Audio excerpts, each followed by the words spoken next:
Fala aí, pessoal, beleza? Sou o professor Paulo Vitor, de Filosofia aqui do colégio, e agora a gente vai resolver a questão de número 18 da lista semanal 5.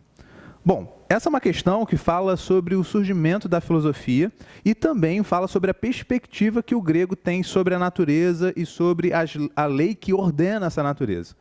É um texto, essa questão, ela inicia com um texto de apoio de um historiador da filosofia chamado Jean-Pierre Vernant. É muito comum você encontrar questões de vestibular com um texto de apoio desse camarada, tá? Então é importante você se familiarizar com o texto dele, com a forma, com a linguagem, o vocabulário que ele utiliza nos textos, tudo bem? Então está acompanhando? Comece a ler aí junto comigo, então, o texto de apoio. Começa assim. Entre os físicos da Jônia, o caráter positivo invadiu de chofre a totalidade do ser. Nada existe que não seja natureza, physis. Os homens, a divindade, o mundo, formam um universo unificado, homogêneo, todo ele no mesmo plano. São as partes ou os aspectos de uma só e mesma physis, mesma potência de vida. As vias pelas quais essa physis nasceu, diversificou-se e organizou-se são tão perfeitamente acessíveis à inteligência humana. A natureza não operou no começo de maneira diferente de como o faz ainda. Cada dia, quando o fogo seca uma vestimenta molhada ou quando um crivo agitado pela mão, as partes mais grossas se isolam e se reúnem.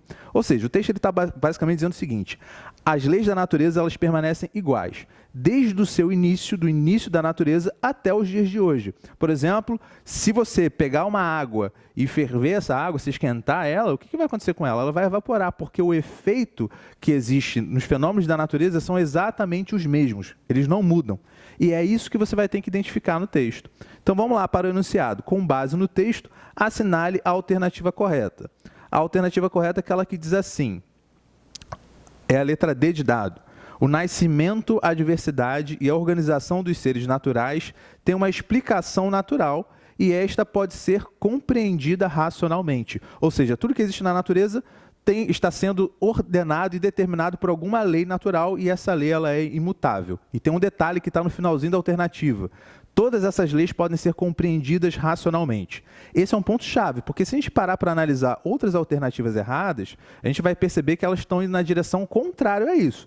Lê comigo a alternativa de letra B de bola, por exemplo. Ela diz assim, olha, a explicação para os fenômenos naturais pressupõe a aceitação de elementos sobrenaturais.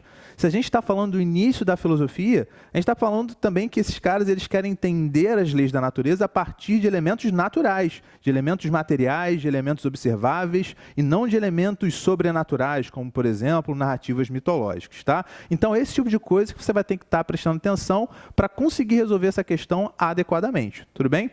Então, pessoal, é isso aí. Aquele abraço e até a próxima. Valeu!